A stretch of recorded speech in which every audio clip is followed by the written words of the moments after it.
All right, so we're now out of the shower. You're back from vacation, back from the hotel. Or you've decided to make sound in a different way. But the fact is somehow you've created some noise, you've created some sound, or you've found some sound and you've put it into Audacity. Audacity is a free program. It has an old school kind of tape deck set up for all of those digital settlers like me. If you're a digital native, this is stop, play, pause, kind of rewind all the way, fast forward all the way, and record. And so we have what we recorded here. So I accidentally selected that, go all the way back, and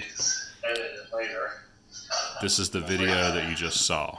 So what I'm going to do, because I don't want this sound, is I'm going to select all of the part where I was talking, and then I'm going to delete that. So now we just have the noise that I was making, or the sound art that I was creating.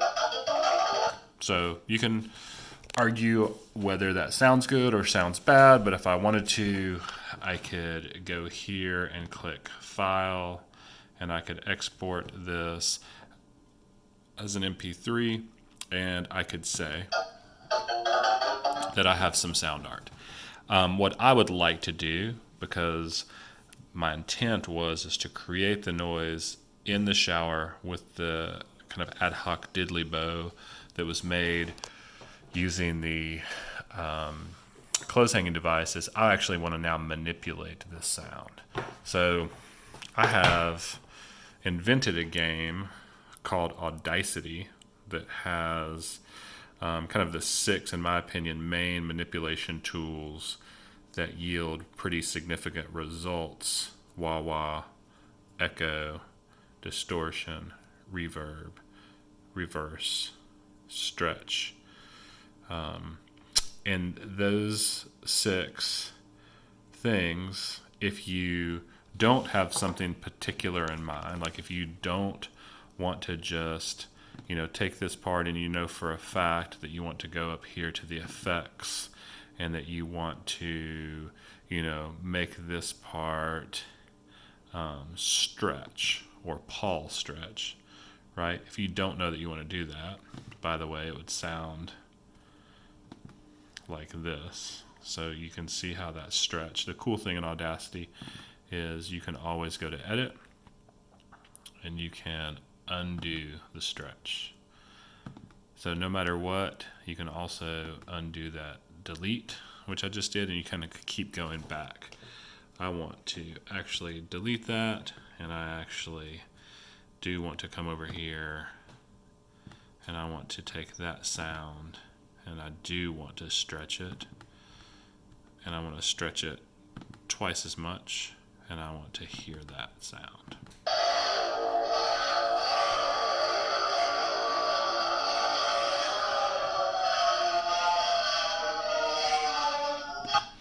So that is the sound of the diddly bow shower being played, but then stretched out twice as long. If you don't know what you want to do, the Audacity game that I made up allows for chants. And so you can have this sound that's recorded, and then we can roll the dice and we can say, all right, we're going to create an echo. And so let's just say that the whole piece, I'm going to highlight, I'm going to go up here to Effect, and I'm going to say Echo, and I want to create an echo of just 2 seconds, a 2-second delay.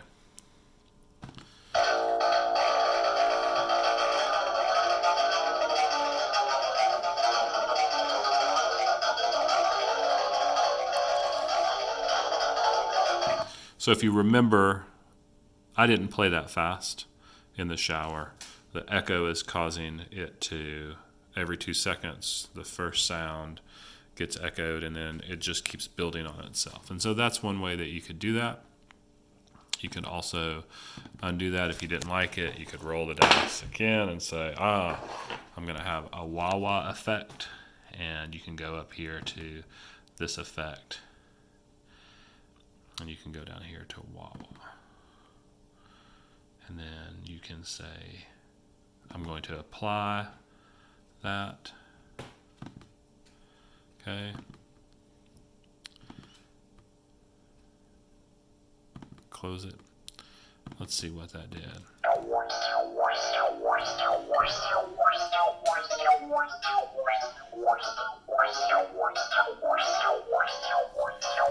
Okay. You can also build on those. You can build those things up, so you can just keep adding and adding and adding. I think what I'm going to do is just a lot of what I do with sound art when I'm recording is similar to how I draw if I'm sketching. Is I just kind of follow my gut and I just make decisions. So I'm going to say that I want this to be about 30 seconds long, right? Which, if you think about how long most people typically look at a artwork in a gallery, 30 seconds is pretty long. So if someone's sitting and listening for 30 seconds, it's not bad. You can make a sound art piece, obviously, that lasts a long time. Days, weeks, months, years. There's really a ton of room here. I'm going to pick at least 30 seconds unless I decide to stretch it. One thing I love doing, and I'm obviously mixing now chants with then kind of following my gut. So I'm going to reverse it. So now we have this.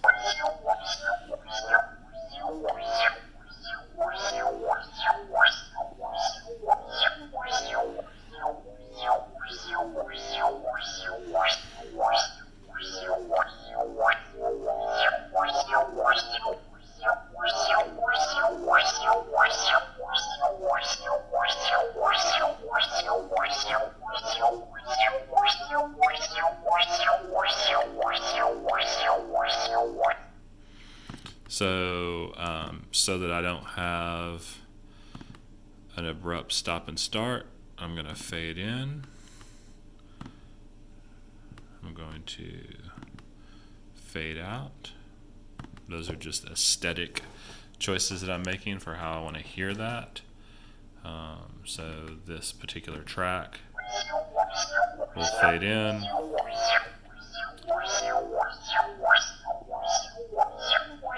And then when it gets here, it fades out. So the last step that I do is I'm going to go to export. So what I love about that, as I'm kind of filling out this file, is, and I'm going to call this Shower Diddly Bow Sound Art Orlando.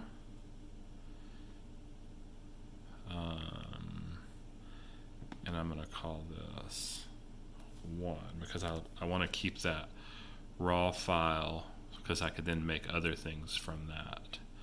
So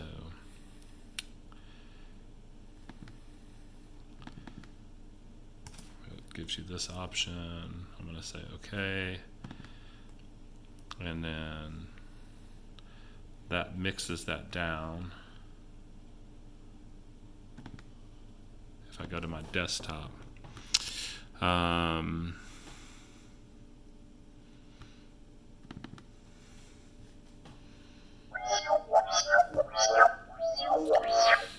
so there it is. It's now in an MP3 file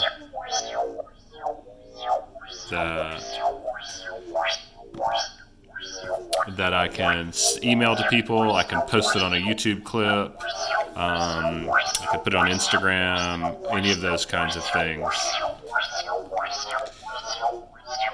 So what I love about this particular piece is how much it sounds like weird, spacey thing, and it came from this kind of old idea of diddly bows, which, you know, kind of started with the history of blues music and folks making their own guitars when they didn't have the money or resources to acquire those guitars. They would use baling wire and nails on their doorpost. And so that interesting idea of kind of reimagining or paying homage to the history of a very American art form through this just different way of creating art that can nod just like drawing, just like sculpture, just like painting, just like photography, just like video, just like performance.